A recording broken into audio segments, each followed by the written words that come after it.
following is a presentation by Snapback Media.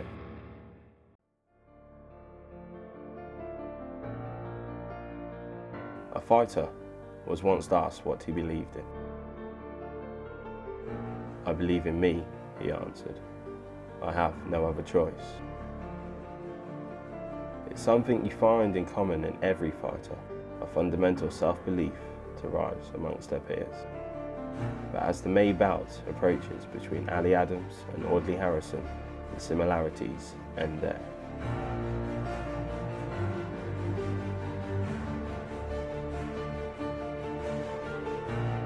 One is an Olympic gold medal winner and former European champion who has never reached the potential his amateur career once promised. And the other is a man who came late to the sport and whose desire to succeed equals any medal or title a boxer can achieve.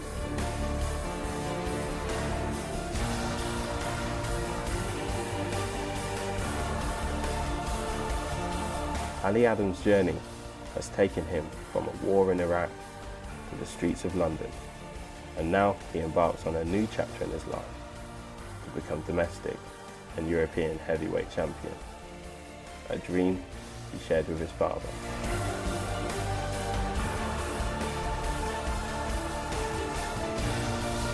And on May 26th, dethroning a former champion will enable him to start climbing the boxing ladder to success.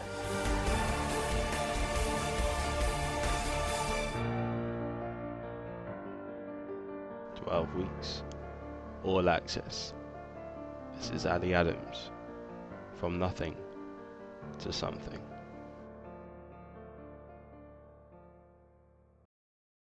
It's like, as you know, we've been training for 12 weeks for this fight, and you know, supposed to be 14th of April, but been postponed because of Audley injury or whatever. So 100% ready and stuff, and yeah, 100% training, sparring, conditioning, all amazing. He's got what is for him his World Cup final, his Grand National, his Epsom Derby, all rolled into one, and it's up to him to take that opportunity. And if he does that, then the doors open all around the world of boxing for him, and that's what this is all about. This fight will change my whole life because, you know, the guy is a gold medalist and the guy is an ex-European champion and, you know, fought for the world title. So obviously, like, you know, that will give me more opportunity in life and stuff, you know, will open more doors for me. So after I beat him, everything will change, everything will be amazing. After a topsy-turvy start to his boxing career, with shock defeats to lesser fighters such as Radcliffe Green, Ali Adams found himself at a crossroads, whether to take boxing seriously and apply himself in training camp, or to continue in an inconsistent vein and be labelled as one of the sport's journeymen. Radcliffe Green, you know, just like I didn't train at that time for that fight, and I had to sell so much tickets. My trainer on that time, there's a guy called Terry Dixon. He used to train me. Terry Dixon said to me, "You're not fit, you can't really fight." But because I sold so much tickets, so I had to get into the fight. It's my fault because I got into the fight with no training, only 1 week or 2 weeks notice. And then after that, I was too cocky, overconfident on the fight, on the ring. And then, you know, just like the guy was putting his head down and was throwing punches, like without looking. And one of them caught me and then, you know, just knocked me out. A big thank to Radcliffe Green because it's a wake-up call, you know, where I am today. It has been little more than 3 months since Adams stepped foot inside a boxing ring, on a night which may have been the most emotional in his professional career. Fighting in Bethnal Green at the York Hall venue, Adams competed for his first professional belt, working with former European super bantamweight champion Spencer Oliver due to the absence of his regular trainer. Adams, as he says for the first time in his life, was in peak fighting condition, and from the sound of the first bell, launched an arsenal of attack. 1-2 combinations, punishing his opponent's head. Then, a barrage of body shots, all became too much for Vyacheslav Bajic and resulted in a third round stopper. The title the International Masters belt, one known to more hardcore boxing fans. But once you learn to win and win titles, it becomes a habit.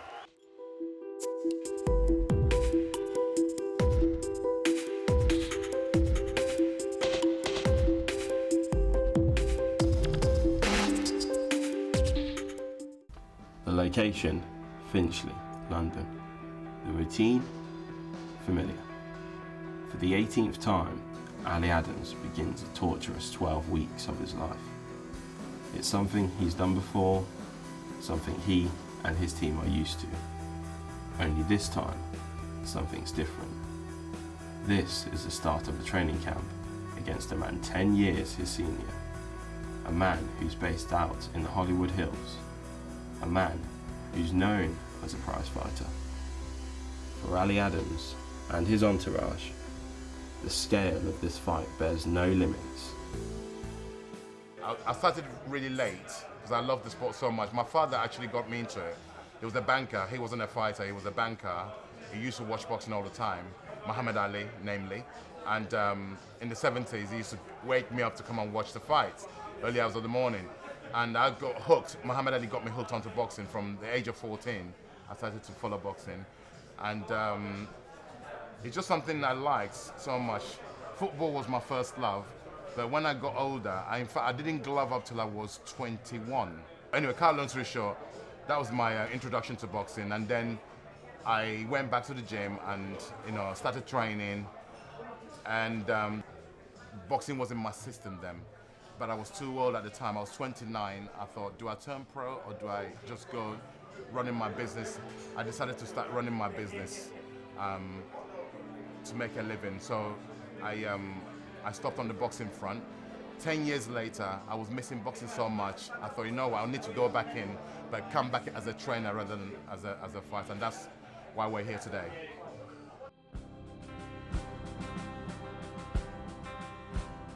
A trait that's apparent in training camp.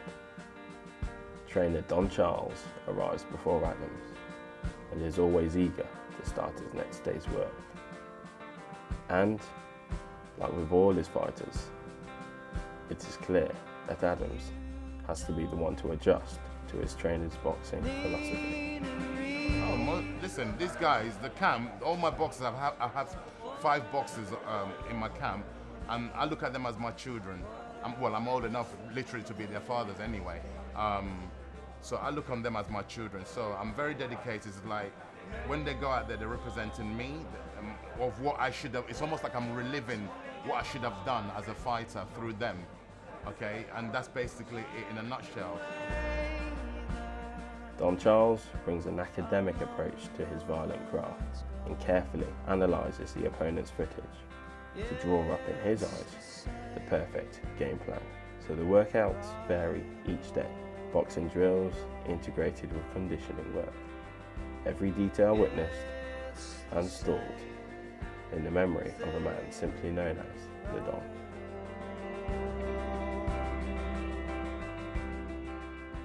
Don Charles is the best trainer. Because he is. He made me who I am today. It's like if it wasn't him, I was going to retire. I was going to retire from boxing because I was with the wrong trainers, I was with the wrong team and stuff, and just like, it wasn't going well. So, but since I've been with him till now, I feel I'm amazing boxer. I wouldn't want to see myself get beaten. So when I'm training them, it's like, we want this victory because if they're representing me, if they get beaten, I'm also beaten as a coach. So that's why I work so hard to prevent that happening.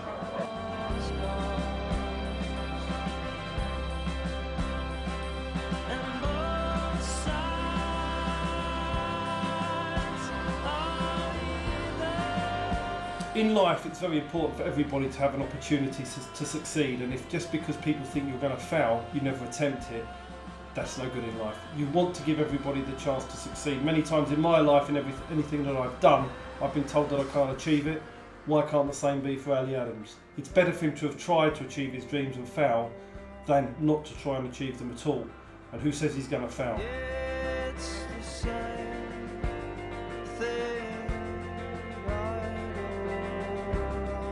I've I've met a lot of people in my life. I can count him as one of the best people in my list of best people that I've met. A genuine person who hasn't got an ulterior motive. What he says to you is what it is. And he's a really nice man, and his background as well. He has a history which one day will be told. I mean, I've got a sad story, but his story is sadder than mine. You know, it's this kid really. I mean, I pray to God he's victorious on Saturday, because you know, if anyone deserves it, he really does. Long before anyone steps inside a ring, before any bell sounds, before any punches are thrown, the road begins. The factors that drive a man to fight for a living can be found in his roots. Ali Adams has become a symbol of hope for those who have few opportunities to make something of themselves. You know, I come from Iraq, as you know. I grew up with the war. I see, you know, just like all I could hear the airplanes bumping some stuff in my country, and you know, it's like, I don't know if you remember the war between Iraq and Iran, 8 years. So I was born 1981. From 81 to 1988, I lived in Iraq. So this 8 years, it was a war.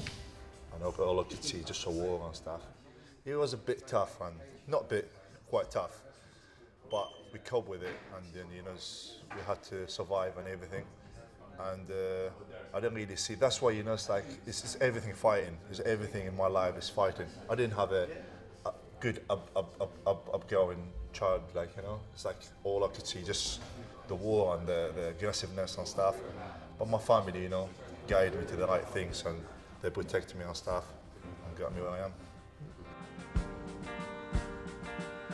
Came to this country when I had not even £1 on me.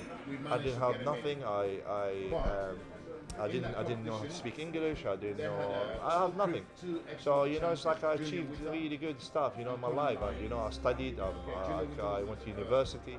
You know, I worked, and I've done so much things. So now this level where I am today is an amazing level. Any boxer dream to have the position where I am today. So, you know. Little indication is needed to realise where Ali Adams' motivation comes from. I want to follow my dream. I wanted to be a world champion, you know. So I wanted to have the dream. So, and then I didn't have the opportunity in Iraq to box and stuff. And then, you know, just so I said, let me go somewhere in Europe. And then I decided to come to England. And then I came to England, and you know, this country, you know, it's like amazing, and the people are fantastic in here. They're really nice to me and stuff. So they would come to me and stuff, and you know, everything been going really nice and stuff, really good. Taken into a boxing gym at a young age by his father to beat the local bullies, he's developed a talent which has enabled him to make a living off the sport. What are the influences on your life? Who's influenced you? My father. Is that it, yeah? Fantastic. Well, my father was a great man, you know. Just he was a boxer before, and he went to the Army World Championship, and he was a really good person. He was my best friend. So anything and everything, I used to call him, I speak to him, and I tell him every step in my life, and you know, he used to inspire me, he used to help me, he used to, you know, make me strong and everything. So he passed away last year. It was a big loss to me. So I'm fighting for him. My father was a lovely person, you know. He was a man, a gentleman. He was kind. He was a real man. Like, he was showing me you know, it's like he was taking everything in life. He was showing me how to take things to life, you know. When I get in a bad situation, when I get in a good situation, like how to take things seriously, take things in a good way, in a bad way, you know, how to treat people, how to respect people, how to be nice to people, how to help people. So my father was just, it's like to me, he was like a hero. Oh my God, boxing is a lonely game. Boxing is the loneliest game, you know, it's so lonely. My friend's giving on me, you know. I break up with my girlfriend because she can't cope with you know, what I do. Get up early in the morning, do things, you know, it's like different moods and all that. You know, just the sport is really lonely. This boxing game is really lonely. Not a lot of people can do it. You know, can put 100% to that, because you know that's the hardest thing in boxing: the preparation, the dedication. You know, you get ready for a fight and this and that. You have to eat well, you have to sleep good, you have to do this, you have to do that. You know, just like you have to speak to yourself mentally, you have to prepare yourself mentally and stuff. It's so difficult, but you know, just that's what makes you different than than anyone else. That's why it makes you to become a champion.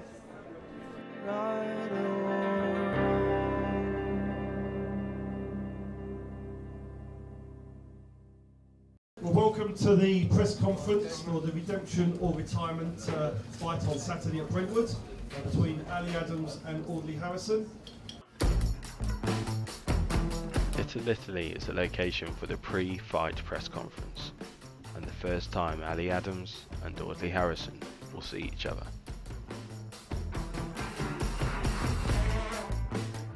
Well, what I can tell you is that in the 12 months that I've taken off, when my doctor told me I should have taken off in the first place, my pec has come back together. And so the guy that's turning up on Saturday is the Audley that most people know. And like 90% of my performances have been above average performances. When it matters, I turn up and I do a job.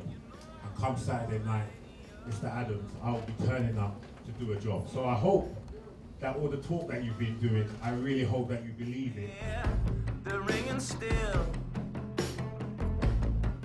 but your mother don't pay our bills. Yeah, a sinister kid is a kid. When I first came to this country, I used to work and study and train, yeah, in the same time. Three things in one time. I had 3 jobs. Yeah, listen, I had 3 jobs that you didn't That's take. what you were talking about. And I was at Used university. to work for my man there. Yeah. Used to work for my man. No, I do it to expect. Listen, all I'm going to say to you, you wasn't good enough to get. What are you You weren't talking even good about? enough to What win are a you national talking about? ABA I title. wish, listen, Did you win an ABA I've got a title? little present for you, yeah? Huh? World champion talker. Take your money, man. Take your money, man. This is probably like I said. World championship. Thank you, man. World champion talker. I've also had plenty of opportunities going back. Listen, what legacy you talking about? You fought your uncle, you know you should be my uncle now. Seriously, you're I'm joking. Look. Hey, listen, all I want to say to you, keep your talking. All right, I'll keep talking. Listen, you know what? I don't like fighters talk too much, yeah? I want you to get into them and just do the business. Please, yeah? Make sure back that talk. Tensions were running high, with both men trying to gain a psychological advantage over the other. Look, I'm fighting for people who have no hope in life. Forget no hope in life. I come from the street, blood. Don't talk about no hope in life. Don't talk your stupidness. What are you talking I about? come from the street, blood. What do you think I bought it? You think I bought the silver spoon in my mouth? Of course. Idiot. Listen, You're you're the idiot, man. I come from the street, Listen to blood. me, Audley. Listen, And I I pull know all your myself up history. by my I know job where you come strap. from. What are you talking about? Right? I come from Stonebridge, Halston, Northwest 10. So what? So I come from Iraq. Right. You know where's So, Iraq? right. Yeah. Listen, that's what I'm doing. Listen, I'm fighting for people who don't know how to live. I'm But that's fighting where I came from. for That's small where I shows. came from. No, Joker. you can't. Listen, listen. No, you don't know where I come from. You obviously don't know my story, blood. You don't know my story. You come from California. You don't know my story, blood. You come from You California. obviously don't know You my got story. built up by the beach. You live there. You obviously don't know. This comes from hard work, blood. Okay, what? Hard work, yeah? Yeah. BBC on Sky Sport, hard work, yeah? Olympic gold medals they don't give away, Joker. BBC And don't do you're a big boxing fighter. because Let of me see you. if you can The even Sky get Sport that. don't do boxing because of you, Audley. Yeah? Joker. You own You the don't know what boxing. you're talking You're about. embarrassing to the I boxing. come from the street, blood. I'm And you telling don't you, know. I come from. And you'll see. You know where I come from? Yeah. I don't have to tell you where I come from. No. Okay. You don't have to You obviously go there. don't know my Trust me, you don't story. have to go there. You think I live in some? I come from some big house. You think that's where it started? You think that's where it started? You're gonna see. Going back to the streets, blood. Please turn up on Saturday, brother, yeah? Please turn up. I'm here tonight. I'm here tonight. Make sure, you know, is your left hand okay, yeah? Yeah, my left hand's fine. Wicked, yeah? You need another operation? You need another operation for your right hand? You might need one after the fight. If you keep talking. Alright, let's see.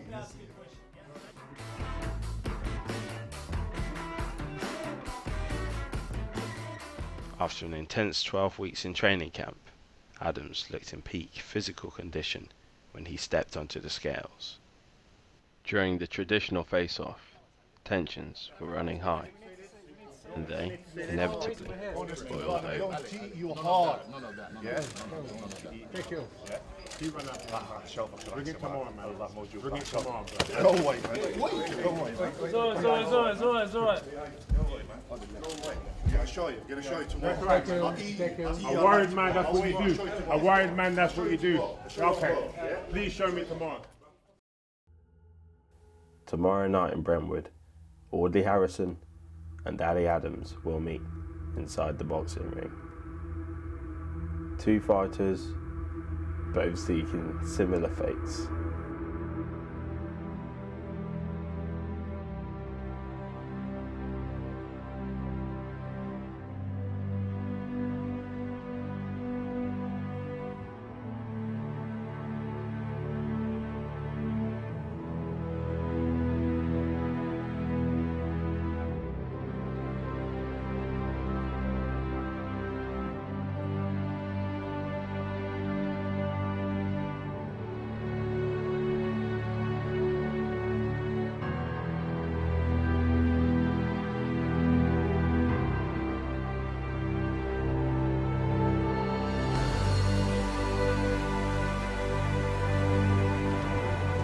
This is all I do in my life.